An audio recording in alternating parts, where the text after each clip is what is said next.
Alexandre Delmas du Lab RH, le think tank des RH que vous devez connaître. Donc le management, frein ou accélérateur de la transformation digitale. Je me pousse un petit peu pour qu'on vous voit. Pardon. À l'heure de la transformation digitale, on a peut-être un petit peu trop tendance à mettre un vernis technologique. Et là, ce qu'on nous propose, c'est de revenir aux fondamentaux, de ne pas compter uniquement sur la technologie, mais de replacer un petit peu d'humain, de repenser la culture de l'entreprise, le management, et de recréer un lien de confiance, d'introduire... alors, on a parlé ce matin de bienveillance aussi, d'empathie, et c'est ce que cette keynote nous propose de faire. Voilà, merci beaucoup.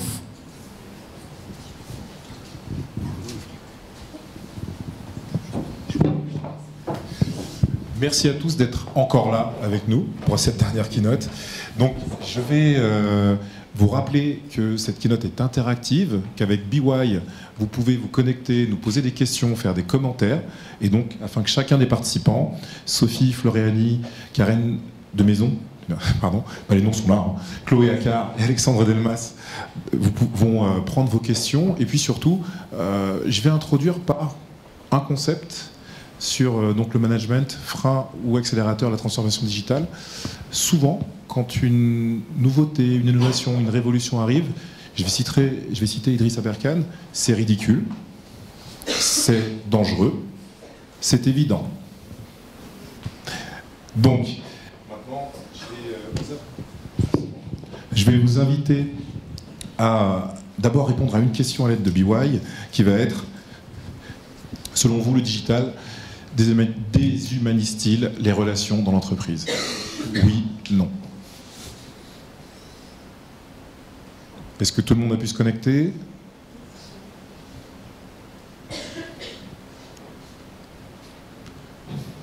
On me signale que vos réponses arrivent. Je triche. Entre-temps, pendant vos réponses, je vais laisser peut-être nos intervenants dire un mot, se présenter.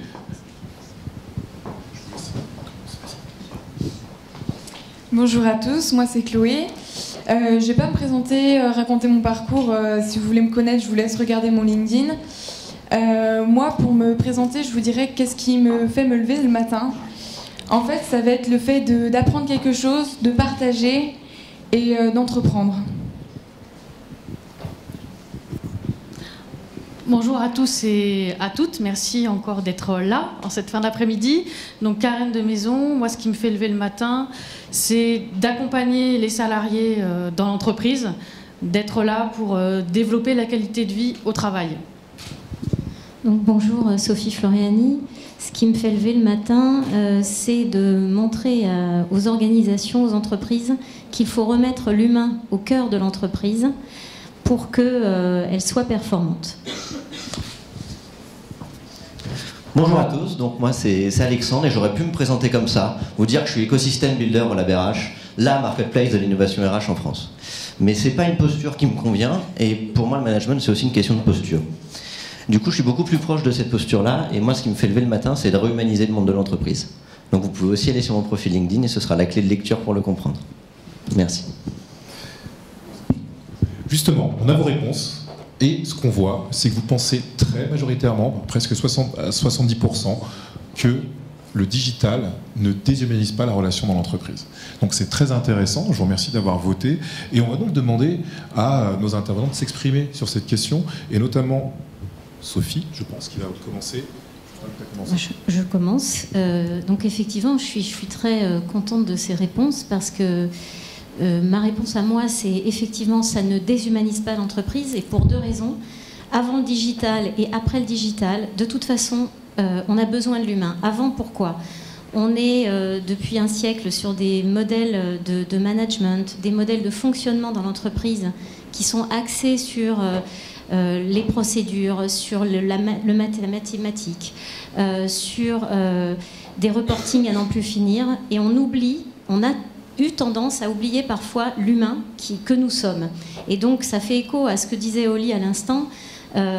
Pour pouvoir s'adapter, il faut se recentrer sur l'humain parce que ce sont bien les hommes et les femmes qui s'adaptent au digital et pas l'inverse.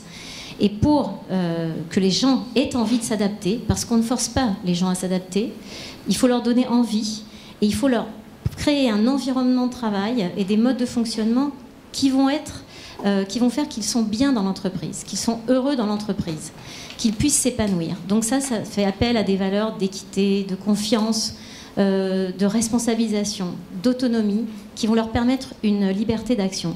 Donc ça, c'est l'avant, leur donner envie, parce que de toute façon, on n'a plus le choix. Et je vais vous citer quelque chose le World Economic Forum, en fait, qui dit, c'est assez récent, c'est quelques mois, qui dit que les entreprises qui survivront, ce seront les entreprises humaines. Donc, on est bien là-dedans. Ça, c'est avant. Et après, donc, qu'est-ce qui se passe? Le digital continue à réhumaniser l'entreprise. Et là, j'ai deux exemples très concrets, ou même plusieurs, plus que deux. Puisque si vous prenez par exemple les réseaux sociaux, je fais partie de plusieurs collectifs dans les réseaux sociaux, notamment Twitter, mais pas que, où il y a un collectif qui s'appelle i4 Emploi, où grâce à un simple retweet, on permet de trouver des emplois aux demandeurs d'emploi. Et ça, c'est gratuit, c'est de la bienveillance. Il y a eu 540 demandes, il y a eu 104 emplois trouvés, directement ou indirectement via le collectif. Mais ça, c'est la force de la solidarité. C'est une forme de collaboration bienveillante et volontaire. Donc ça marche.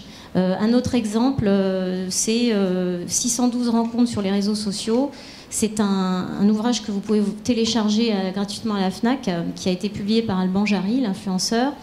Je fais partie de ce collectif et il a fait une enquête sur les réseaux sociaux, 612 personnes, et 70 ont écrit des textes, dont moi, sur l'humain, justement, comment les réseaux sociaux sont au service de l'humain, page 75. Et je fais ma pub en même temps. Non, mais, et en fait, on s'est vu en fait, avec ces gens-là. Dans les 70 personnes, j'en ai déjà vu une vingtaine. Et c'est pas simplement de se voir, mais on a créé ce qu'on appelle une chambre secrète sur Twitter, où on communique tous les jours entre nous et on se donne des best practices, on s'aide, on se donne des conseils. C'est vraiment la chambre, enfin si vous voulez, la machine à café de l'oiseau bleu Twitter, quoi. Donc ça, c'est du réel. Et là, nous, on est une preuve vivante que tout ce qui est digital nous réunit physiquement. Parce qu'il y a quelques heures, je ne connaissais pas du tout Laurent, et nous ne nous connaissions pas non plus. Voilà. Donc ça, c'est la preuve par l'exemple. Merci Sophie. Est-ce que quelqu'un veut ajouter quelque chose sur ce thème? Moi, je voulais raconter une anecdote dans ma vie de RH. Quand je suis arrivée dans une entreprise, la gestion des congés était faite très traditionnellement. Et le jour où j'ai voulu donc, passer à l'étape supérieure, mettre en place un module de gestion des congés en ligne, j'ai eu quelques remarques, et notamment, mais ça va déshumaniser notre rapport entre RH et salariés. Donc j'ai trouvé ça un peu étonnant. Je me suis dit qu'il y avait peut-être aussi beaucoup d'irrationnel derrière cette digitalisation, parce que c'est pas parce qu'on met un process de manière électronique qu'il n'y a plus d'humain derrière. Le service RH est toujours là pour informer, pour accompagner les salariés. Donc j'ai trouvé ça intéressant à retenir en tant qu'anecdote, parce que ça véhicule quand même certaines choses derrière ce digital. C'est vrai, c'est très intéressant. Et je vais rebondir sur une chose, on a parlé d'humain et de bienveillance. Il y a une chose que je ne vous ai pas demandé, comment allez-vous? Voilà. Justement, c'est par rapport à ça. Donc est-ce que tout le monde va être bienveillant jusqu'à la fin? Très bien. On continue. La prochaine question, toujours en interaction avec vous, c'est le management. Dites-nous en un mot ou une expression ce que ça représente pour vous.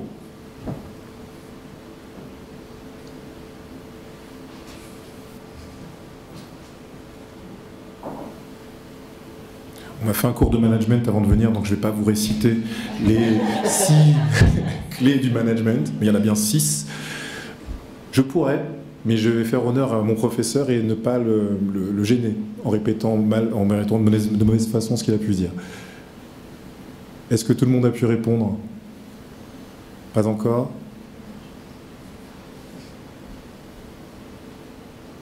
La première clé, c'est prévoir. Au fur et à mesure, je vais les égrener si je m'en rappelle.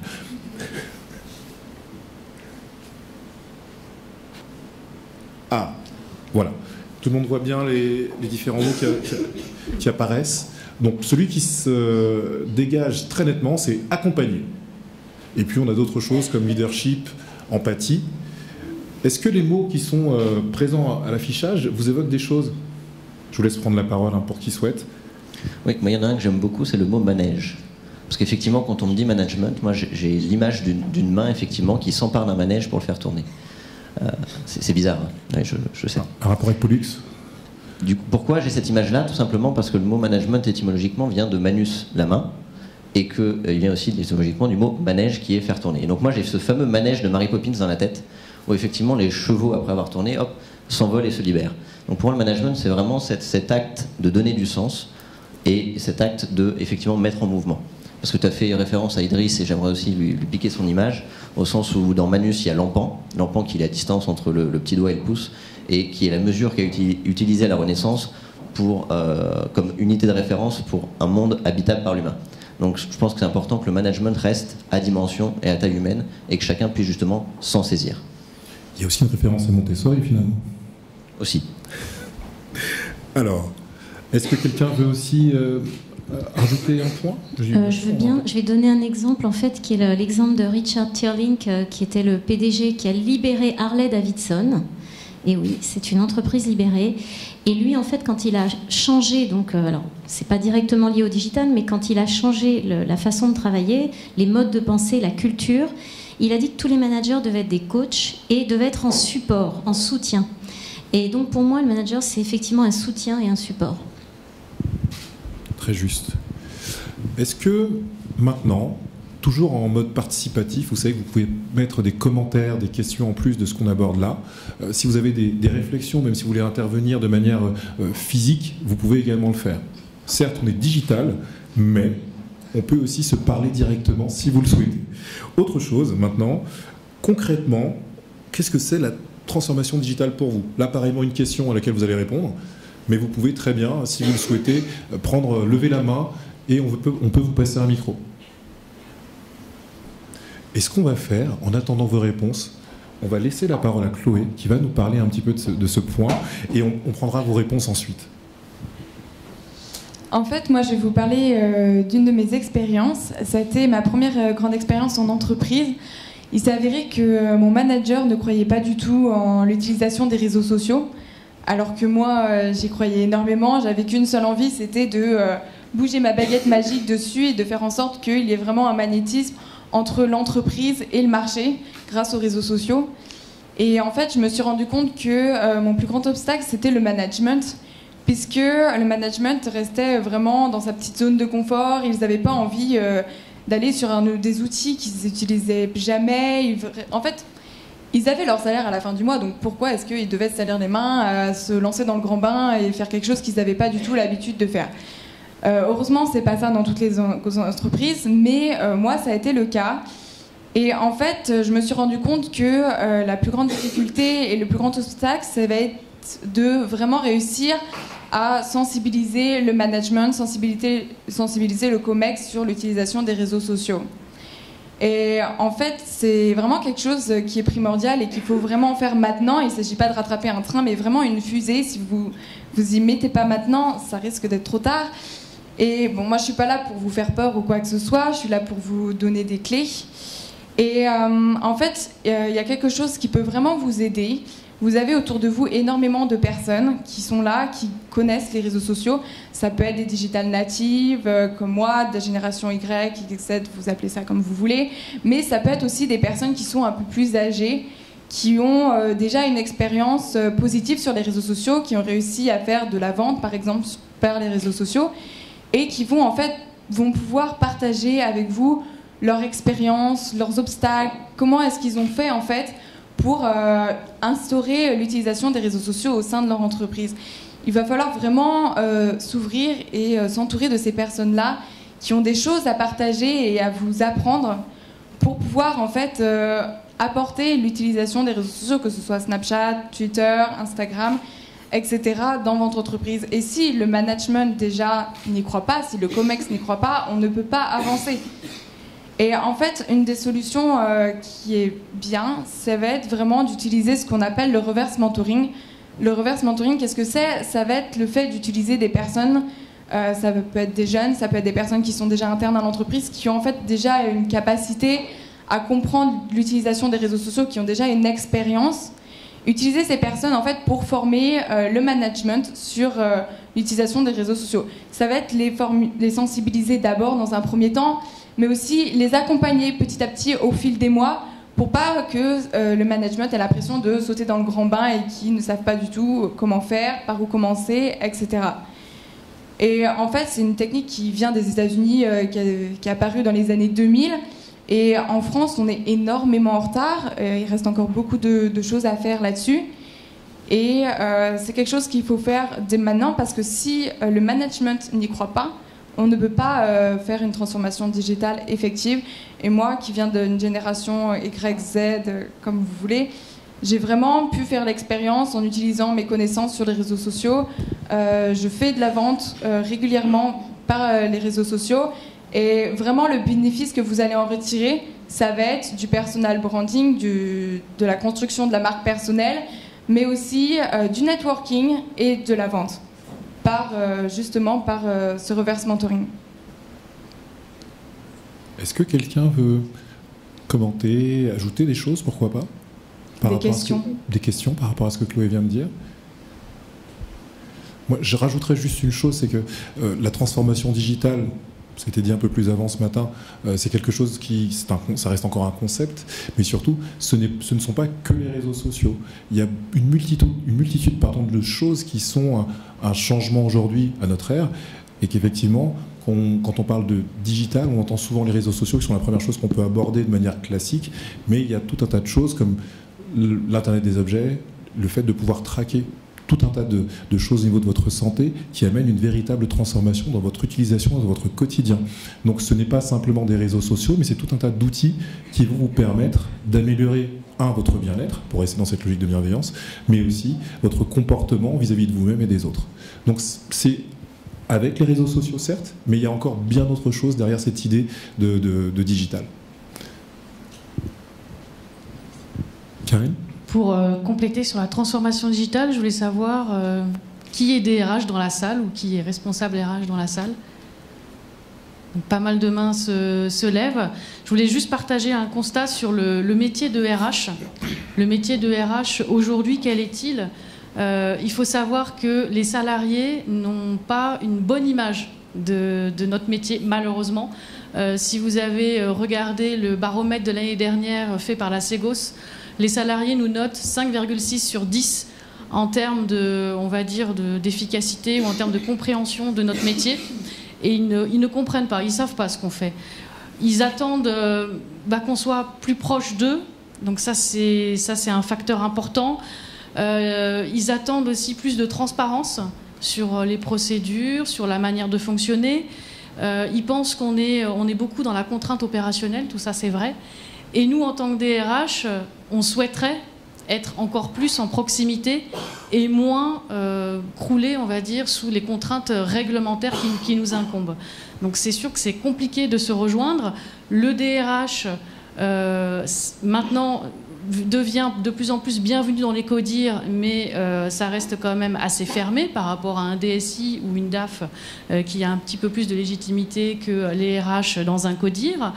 La direction générale qui ne prend pas la pleine mesure du rôle stratégique des RH, souvent c'est un truc qui se rajoute, et un paysage réglementaire qui évolue tout le temps. Et ça, c'est usant aussi pour nous en tant que RH. Vous avez la réforme de la formation professionnelle qui a eu lieu en 2014. Vous avez le CPF, le compte d'activité. Maintenant, la nouvelle loi travail avec l'ensemble des décrets qui vont commencer à s'égrener jusqu'à la fin de l'année et sur 2017 avec le changement, notamment, là je vous apprends rien, sur toute la négociation avec les partenaires sociaux, plus d'autres dispositifs qu'on apprend au fur et à mesure, parce qu'il faut être tout le temps en veille, vu que ça change tout le temps. Et ça nous prend du temps, ainsi que la DSN qu'on a évoquée tout à l'heure, qui est aussi un incontournable. Et votre direction peut se dire, mais c'est quoi encore ce nouveau truc à mettre en place? À quoi ça sert au final? Ça ne sert à rien par rapport à mes objectifs business. Donc ça, c'est important à prendre en compte, parce que quand on parle de transformation digitale, je ne sais pas si vous vous êtes dit à un moment donné, mais encore un nouveau truc à mettre en place dans l'entreprise. Ça va me prendre combien de temps? Quels sont les moyens à mettre en place? comment je vais m'y prendre. Justement, Karen, c'est le moment de se dire comment concrètement ça se traduit, cette transformation digitale? Alors, comment ça peut se traduire? La transformation digitale, c'est un joli mot. Après, tout dépend ce qu'on met derrière. Moi, je vois plutôt des usages. Donc, je vais vous donner un exemple. De plus en plus, les salariés ont des temps de transport très importants, notamment en Île-de-France, puisque nous sommes en Île-de-France. Et clairement, le télétravail est un usage facilité par les technologies. Ça n'aurait pas été possible il y a 30 ans de se mettre en télétravail par rapport aux outils. Donc ce que je veux pointer du doigt, c'est que les usages sont extrêmement importants, au-delà de tout ce qu'on peut voir sur les outils. La DRH est bien là pour capter, hein, c'est un capteur de l'organisation, et mettre en œuvre et accompagner les salariés avec cette transformation digitale, toujours pour améliorer leur qualité de vie au travail, parce qu'il ne faut pas perdre non plus l'objectif. À quoi sert cette transformation digitale? Ça, c'est un point très très important. Tout à fait. Merci Karen. Chloé, tu veux rajouter quelque chose sur concrètement comment ça se traduit cette transformation? Oui. En fait, concrètement, cette transformation, une fois que le management a été sensibilisé sur l'utilisation des réseaux sociaux, qu'est-ce qu'il nous reste? Il nous reste en fait tous les employés de l'entreprise. Ce qu'il va falloir faire pour avoir une transformation digitale effective, ça va être de faire de tous vos employés des ambassadeurs qui vont relayer en fait votre marque sur les réseaux sociaux. Si je peux vous donner un exemple, imaginez-vous, vous êtes connecté sur un de vos réseaux sociaux. Qu'est-ce que vous voyez? Vous avez d'un côté des posts de personnes que vous suivez, ça peut être des amis ou des gens que vous ne connaissez pas forcément mais que vous trouvez pertinents. Et d'un autre côté, vous avez de la publicité. Qu'est-ce que vous regardez et qui est-ce que vous allez écouter? Surtout pas la publicité. Il y en a même certains là, qui ont instauré certains adblockers, j'en suis sûre. À ce moment-là, imaginez, vous êtes par exemple sur LinkedIn, il y a quelqu'un de votre réseau qui poste un article sur le fait qu'il y aurait un robot qui remplacerait bientôt les DRH. Tiens, ça tombe bien, c'est exactement dans votre domaine, vous avez confiance en cette personne puisqu'elle est dans votre réseau. Vous cliquez sur l'article et vous lisez l'article. Cet article vous intéresse et cette personne-là qui a partagé cet article, vous allez vous intéresser à elle, vous allez la suivre parce que vous la trouvez pertinente, elle vous a appris quelque chose. Cette personne-là va donc gagner en notoriété. En fait, il s'avère que l'article que cette personne a partagé était un article écrit au nom de l'entreprise. Est-ce que vous imaginez un petit peu si toutes les personnes de votre entreprise avaient partagé cet article-là? Vous vous rendez compte un petit peu du reach que vous aurez pu avoir? En fait, pour donner un petit peu des chiffres, si 10 000 employés d'une entreprise partagent un article qui vient de votre entreprise, vous allez toucher environ entre 350 à 500 millions de personnes, ce qui équivaut à peu près entre 3 à 5 millions de dollars. Je ne sais pas si vous vous rendez compte un petit peu de l'économie que vous pouvez faire en peine média. En fait, vous allez me dire, ouais, mais moi, mes employés, ils n'ont pas le temps, ils n'ont pas que ça à faire de traîner sur les réseaux sociaux, il faudrait les former, ils ne savent pas comment utiliser ça, en plus, je ne peux pas gérer qu'est-ce qu'ils vont dire sur mon entreprise, etc. Bah, justement, instaurer en fait des temps de travail où vous allez sensibiliser ces personnes-là, où vous allez les former et les accompagner. Et ce que vous pouvez faire aussi, qui va leur faire gagner du temps, c'est d'utiliser une plateforme d'employee advocacy. Une plateforme d'employee advocacy, en fait, ça va être un outil qui va rassembler en fait tous les flux des réseaux sociaux de votre entreprise sur la même page, ce qui fait que vos employés vont avoir accès en fait à tous les posts directement et ils vont pouvoir choisir, bah tiens, celui-là il est intéressant, je vais le liker, celui-là aussi, j'aimerais bien le partager, mais j'ai envie d'ajouter ma petite dose personnelle et il va pouvoir le faire. En utilisant ça, vous allez permettre donc à vos employés déjà de se former parce que ils vont lire des articles qui concernent leur domaine, ils vont gagner en notoriété également parce qu'ils vont partager sur leur réseau des articles qui sont pertinents. Et vous, votre entreprise, elle va gagner en notoriété, elle va améliorer sa marque, elle va être beaucoup plus présente. Et si on regarde par exemple au niveau RH, 80% des personnes qui recherchent un emploi prennent en compte l'avis des salariés d'une entreprise avant de choisir ou non un emploi. Donc si votre entreprise, elle n'est pas par exemple sur Instagram, si on ne peut pas voir sur Instagram comment c'est de travailler chez vous, ce que disent vos employés quand ils sont chez vous, c'est simple. La nouvelle génération, elle ne va pas y aller parce qu'elle va se dire dans quoi est-ce que je m'embarque? C'est bizarre, personne n'en parle. Qu'est-ce qui se passe dans cette entreprise? Donc ça va être vraiment en faisant de vos employés des ambassadeurs que vous allez pouvoir avoir une transformation digitale qui va être effective. Merci Chloé. Alexandre? J'aimerais rebondir 2 secondes sur ce que tu dis, Chloé, effectivement, parce que c'est non seulement vos collaborateurs, mais aussi votre écosystème. Parce que suite à ce que tu as dit, finalement, je me suis dit, finalement, nous, on n'est pas sortis de l'auberge, on n'est que 7. On n'est pas 10 000, on est 7 à la BRH. Mais on a quand même un écosystème de 240 startups, et heureusement qu'elles sont là pour partager sur les réseaux sociaux notre place. Donc c'est pas seulement vos collaborateurs, c'est aussi l'écosystème que vous avez, vos clients, et c'est ça qu'il faut réussir à créer. Et en termes d'image, moi, quand on me parle de transformation digitale, l'image qui me vient, c'est une princesse. Voilà, je suis dans les comptes aujourd'hui, finalement, au sens où, pour moi, c'est une opportunité de transformer un peu le management crapaud, qui est issu du taylorisme et du fordisme. Vous voyez, ce management très hiérarchique, finalement, et compagnie, et que le digital est une opportunité, un vecteur du changement, et que, en soi, vu que c'est la princesse, c'est pas une finalité en soi. Quand on parle de transformation digitale aujourd'hui, j'ai à chaque fois un peu l'impression d'entendre transformation vers le digital.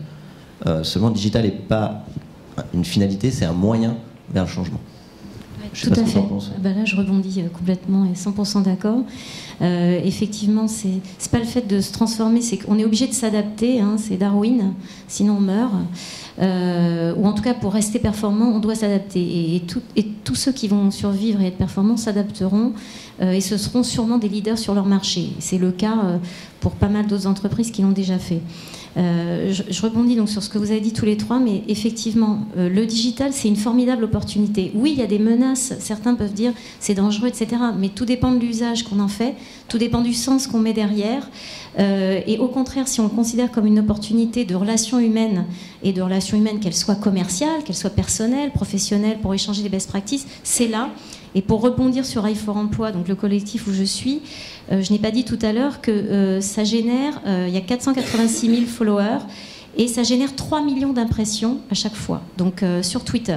Donc vous imaginez si vous êtes en recherche d'un emploi, oui, d'impression au sens digital du terme, de vue, oui. Au sens Twitter du terme, effectivement.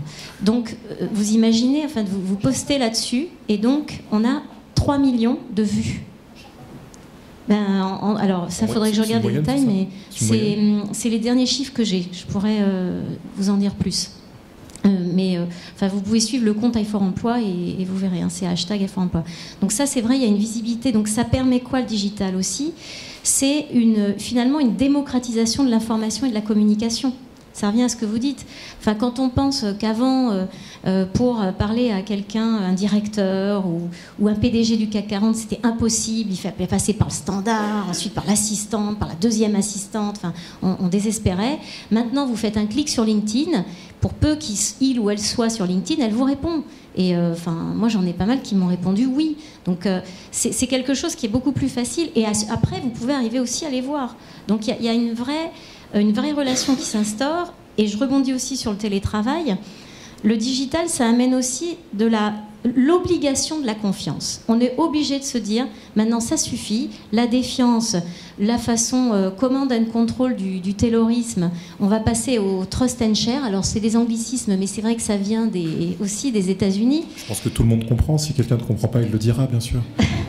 Donc voilà, il faut faire confiance, et le fait de donner confiance aux personnes, ça les pousse à être beaucoup plus, avoir envie de faire les choses. Et effectivement, le télétravail, ça change la relation manager-manager, ça change le comportement managérial et le leadership, parce qu'on n'est plus dans le patron qui commande, qui dirige, qui contrôle, on est dans le patron qui écoute, qui supporte, au sens anglais encore du terme, excusez-moi, qui soutient. On est dans le coach. Il doit faire confiance quand la personne est en télétravail et on ne le voit pas. On estime que voilà, il n'est pas là, peut-être pour faire des heures, mais qu'il est là pour faire un travail. Merci Sophie. Et on va terminer par une dernière question. Je vais vous poser d'abord la question, est-ce que vous avez envie de répondre à la prochaine question? Comme ça, ça vous évite, on est bien d'accord. Ce sera beaucoup plus simple. Et donc, est-ce que nous avons vraiment le choix, finalement, d'avoir cette transformation digitale qui va être accompagnée ou non par le manager? En fait, c'est ça l'idée. de notre débat aujourd'hui. Est-ce que nous avons choix? Est-ce que ce frein, cette accélération, elle est présente ou pas à ce niveau managérial? Alors on parlait de rebond, je vous laisse rebondir. Qui veut... Moi, je voulais donner un exemple à cette question. Donc, je ne vais pas répondre ni oui ni non. Chez Enercop, on est un réseau de 10 coopératives sur l'ensemble du territoire français. Et on fonctionne avec un sociétariat assez fort qu'on appelle ambassadeur. Donc, je sais que le mot a été assez décrié ce matin. Mais pour nous, voilà, nos sociétaires, ce sont nos ambassadeurs. Et des ambassadeurs qui croient fortement au projet, puisque Enercop, on est un fournisseur d'électricité d'origine renouvelable, donc en coopérative. Donc ça a un sens, il y a un projet derrière, on participe à la transition énergétique, c'est un vrai projet sociétal. Donc ces ambassadeurs sont très authentiques, puisqu'ils croient à ce projet et n'ont pas besoin d'un discours formaté pour aller chercher, on va dire, d'autres sociétaires pour nous rejoindre. Nos salariés, c'est la même chose. Nous sommes obligés d'être sociétaires quand on rentre dans la coopérative. Et nos salariés sont aussi nos ambassadeurs, c'est-à-dire qu'ils participent à la communication au sein de la coopérative. J'ai un responsable commercial qui intervient très régulièrement et qui dit moi, je ne suis pas un facturier de l'énergie. Quand je me lève le matin, je fais la révolution énergétique. Et je trouve ça très beau. Parce qu'on sent vraiment cette vitalité, ce dynamisme, cet engagement. Et ça, c'est vraiment véhiculé par les salariés sur le terrain, mais aussi via les réseaux sociaux et le digital. Et pour recruter, puisque moi, je suis dans une posture de recruteur, c'est extrêmement simple, entre guillemets, puisque déjà, la cause est acquise. C'est-à-dire que le candidat qui vient dans mon bureau, il a déjà envie de nous rejoindre pour ce projet qui est très innovant. L'idée après, bien sûr, c'est de valider les compétences techniques, mais déjà, il y a un premier pas qui est fait de la part du candidat, parce que le candidat a choisi Enercop, car il ne vient pas ici par hasard. Il a vraiment fait ce choix de postuler pour venir et rejoindre le projet. La situation rêvée du recruteur. Alexandre, je te laisse rebondir ou tu... Oui, moi j'aimerais répondre plutôt que de transformation, j'aimerais qu'on parle d'adaptation. Alors il y en a certains qui parlent de darwinisme digital. Est-ce qu'on peut aller jusque-là? Je vous invite à lire l'article de Jérémy à ce sujet-là. Effectivement, il y a d'autres choix de société qui sont possibles. Maintenant, deux petites questions. Vous êtes RH aujourd'hui, vous voulez faire un plan de gestion prévisionnelle des compétences et des talents, effectivement, sur le long terme. Et donc vous voulez savoir que tel salarié correspond à tant de pourcents à tel poste dans 5 ans, mais que s'il suit telle et telle formation, il correspondra à 70% dans 2 ans. Sans le digital, vous faites comment? Juste quelques questions comme ça, effectivement. Et on a 240 du coup start-up et innovation digitale qui permettent des choses qui ne seraient pas aujourd'hui possibles sans le digital. Ou alors avec une armée de RH beaucoup plus que ce qu'on a aujourd'hui. Donc il y a une certaine facilité, une certaine efficience aujourd'hui dans le digital. Et effectivement, c'est une opportunité. Moi, personnellement, je suis héritier d'Héraclite, ce pré-socratique qui a dit qu'on ne se baignait jamais 2 fois dans le même fleuve. Et du coup, il pense finalement, en tant qu'héritier, je pense qu'on ne peut pas ne pas changer. Que finalement, face au changement, il y a une alternative entre le choisir ou le subir. Moi, j'ai toujours préféré choisir mes changements. Voilà. Et donc, effectivement, je pense qu'on peut faire le choix du digital et que c'est effectivement une opportunité. Et que les RH, du coup, sont impactés dans le rôle de ce changement-là. Je rebondis aussi sur ce que tu disais, Karen, et je m'adresse aussi aux RH qui sont dans la salle, au sens où aujourd'hui, 80% de votre temps à peu près, surtout vous n'hésitez pas si je me trompe, est passé à de la gestion administrative et gestion des relations sociales. Non? Bon. Donc mes stats sont faux, heureusement. Effectivement, je pense que le digital permet une certaine automatisation de toutes ces tâches administratives qui permet de libérer de plus en plus de temps pour ce qu'on pourrait appeler la relation humaine. Voilà. Et du coup, ça vous transforme en tant que RH en gestionnaire de la complexité et en maître d'œuvre de l'intelligence collective. Est-ce que vous avez le temps? Je ne sais pas. Est-ce que vous êtes tout seul? Certainement pas. Et que du coup, être maître d'œuvre de l'intelligence collective ne peut pas dire être seul maître à bord, et qu'il faut que vous travaillez effectivement avec les DSI pour tous ces enjeux-là.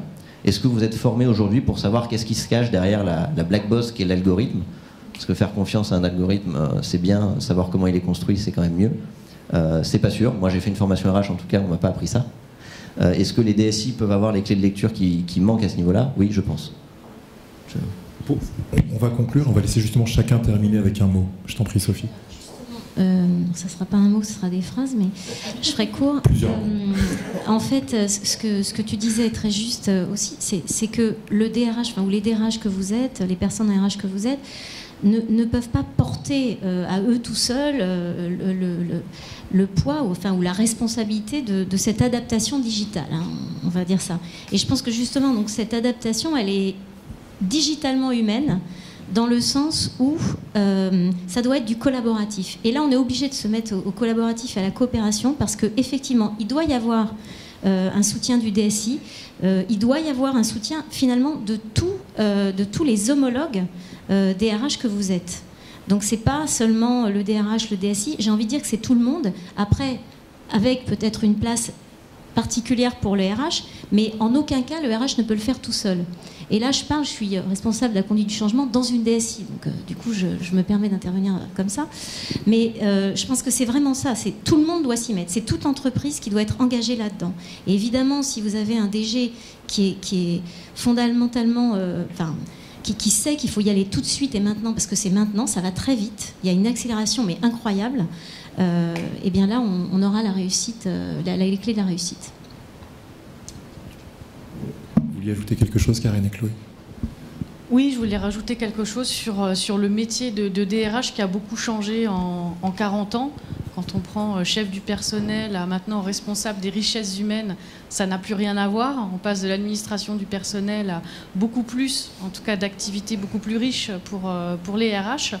Le DRH, il se doit vraiment d'être curieux, d'être ouvert et surtout de partager, que ce soit ses réussites et ses échecs, et être beaucoup plus ouvert, être plus dans la collaboration en termes de posture. Donc, il faut pouvoir aussi avoir le temps et pouvoir le faire. Mais l'idée, c'est bien de s'entourer de toutes les parties prenantes pour pouvoir argumenter sur certains choix, qu'ils soient digitaux ou pas, en termes d'usage. C'est important de ne pas rester seul et de ne pas porter cette parole tout seul, en fait, et d'être vraiment accompagné. La création en collectif, on va beaucoup plus loin qu'en restant tout seul. Exactement, moi je terminerai par dire que en fait il faut vraiment oser, et la meilleure manière de réussir, ça va être vraiment de s'ouvrir aux autres, d'oser aller vers les autres, de partager, et tout est question de bienveillance sur les réseaux sociaux. Plus vous vous ouvrez aux autres et plus vous aurez des capacités de réussir. Pascal va me tuer, je pense. Juste, j'aimerais terminer sur une image, finalement, c'est l'image des gardiens de la galaxie, hein, après avoir fait appel à vous avec le prince et la princesse, etc. Au sens où il y a quand même une chose où, pour moi, vous êtes seul, c'est que finalement, c'est vous les garants de l'éthique, en quelque sorte. Ok, il y a un changement, ce changement, il va entraîner un coût. Votre rôle, en tout cas, votre devoir, c'est de vous interroger sur ce coût-là. Il faut qu'on soit digital demain, ok, on prend tous ceux qui ne sont pas digital native, on les enlève. Et on met des digital natives à la place. Est-ce que ce changement-là, ça vous convient, s'il était réalisable? Ou est-ce que justement, d'un point de vue éthique, c'est un peu, on va dire, il y a d'autres voies possibles, et du coup, ça, votre rôle, c'est vous qui êtes les garants de cette importance-là, je pense. Et surtout les garants de la vision. C'est la vision avant tout qui permet de piloter tout ça. Et pour finir, je citerai un proverbe africain qui dit « Tout seul, on va plus vite, mais ensemble, on va plus loin ». C'est l'histoire du colibri. Beaucoup d'images. Merci beaucoup.